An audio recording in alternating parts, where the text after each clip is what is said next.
So if you're a writer, you've probably experienced some serious self-doubt or moments of questioning why you have chosen the path of being a writer, since it can be very difficult and very lonely, and you've probably convinced yourself that you're just not good enough at some point or another.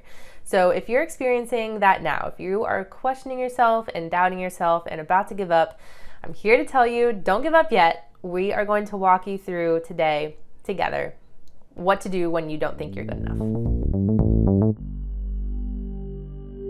Welcome to Robin Writers, where we talk about all things content writing. My name is Rebecca, and before we get into our topic of today, I want to tell you about a free gift that I have for you. This is a free guide on how to create a writing portfolio with either little or no professional writing experience. As writers, we can just write on our own. We don't have to be paid or told what to write. It is totally something we can just do ourselves and show off our skills. And so this guide is going to walk you through the types of writing samples that you can just create on your own and build an awesome portfolio. So I'm going to have the link in the description below so you can follow that and access the guide, and I hope it's super helpful for you. So let's get into today's topic.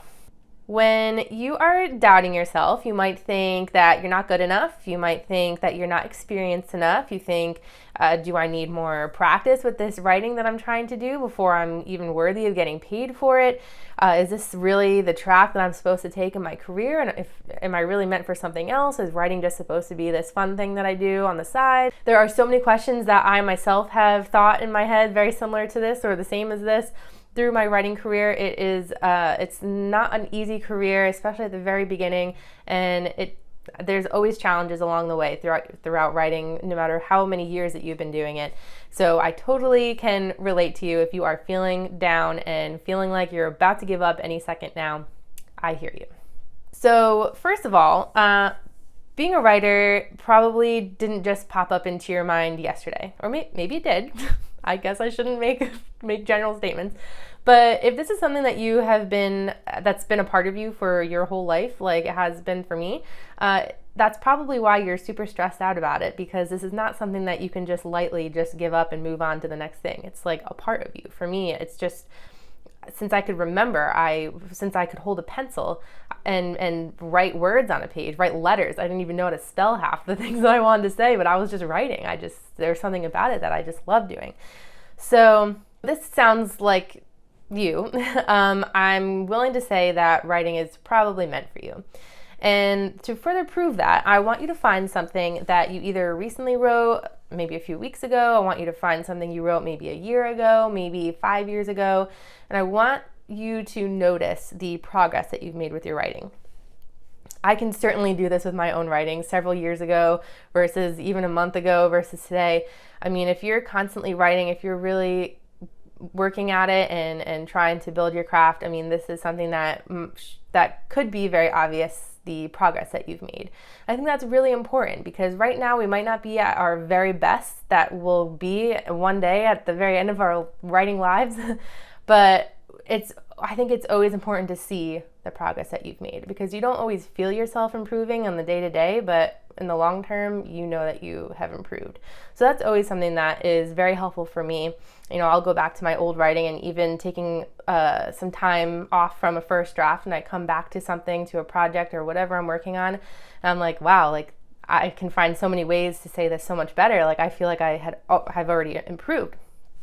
So I think that's just one way to really boost your confidence and show yourself, prove to yourself that you are working at this, you are making progress, you are always getting better, and that is awesome. Secondly, we want to define why we write. For me, this has changed a lot through my writing days. As I said, I've just been writing since I could barely even spell words. And once I was better at spelling words, I really used it as more of a therapy. You know, I'd be mad at my sister. We'd get into an argument when we were little, and I'd write in my journal, I'd say, oh, I'm so mad at my sister. This is what happened. I can't believe it. And I think I remember the first time I did this too, and I wrote it all down. I was angry, and then I was done, and I'm like, wow, that actually felt super good. I just got everything out of my system. And so for a long time, what I my purpose to writing was for therapeutic reasons only, and I kept a journal forever and ever. I still kind of do, and it helps so much to just get your thoughts out on the page and get it out of your mind. So that was kind of the first reason why I wrote. Then I kind of tried to share some of my more creative pieces, my first blogs and everything, and that was really fun. So that was more like writing for entertainment purposes and also to get my emotions out through poetry and short fiction and all of that. So it was kind of a mix of both.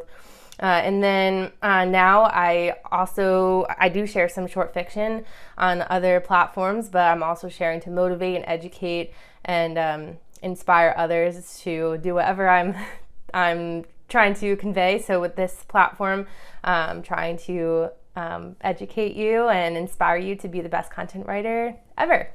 So that's kind of my reasons why as a writer that really keep me going and give me a purpose to my writing. I think it's hard to continue to do something when you don't have a deeper purpose on why you're doing it. So if you can find your why, and you can always keep that in the back of your mind, in addition to reminding yourself that you've made progress and you are getting better and you're growing as a writer, that is awesome. I think those are two very big things that will help you prove to yourself that you are good enough and you are worthy of pursuing your writing further. The third item that I wanted to talk to you about today to help yourself when you think that you're not good enough and you're about to give up. I want to remind you to just be kind to yourself. Don't judge yourself too harshly. This is a very difficult thing, writing, and it doesn't help that it's very subjective. So something that someone writes can be good to one person and not good to another person. I think that's why it's so hard, because so many people can have so many different opinions.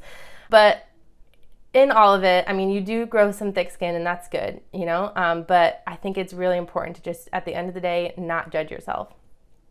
Like I said, when you think about the progress you've made, think about the purpose why you're writing, that really drives a more positive attitude.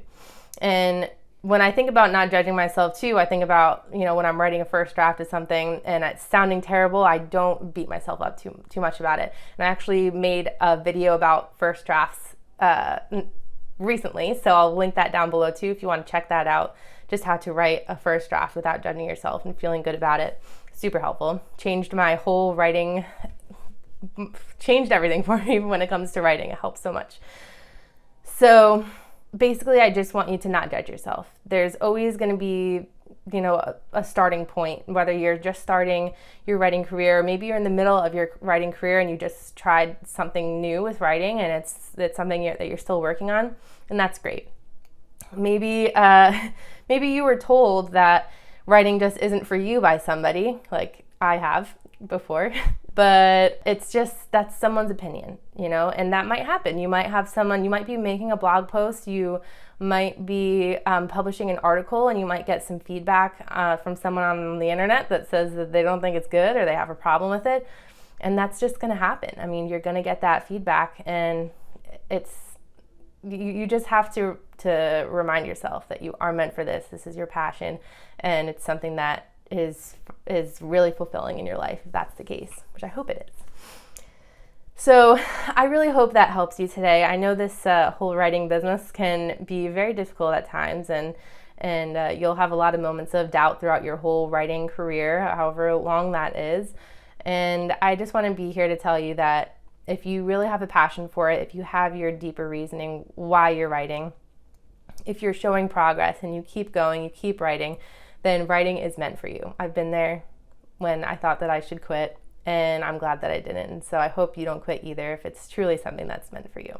All right, so before I let you go too, I want to remind you about my free guide that I'll link down in the description below. This is how to create a writing portfolio with either little to no professional writing experience. It'll walk you through exactly all the writing samples that you can write in order to make an awesome writing portfolio to show off your skills and land that first client or get that first job of professional writing, specifically content writing.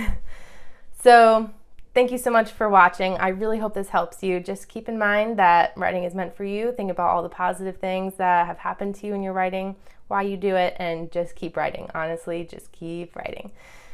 Thanks so much again, and have a great rest of your day.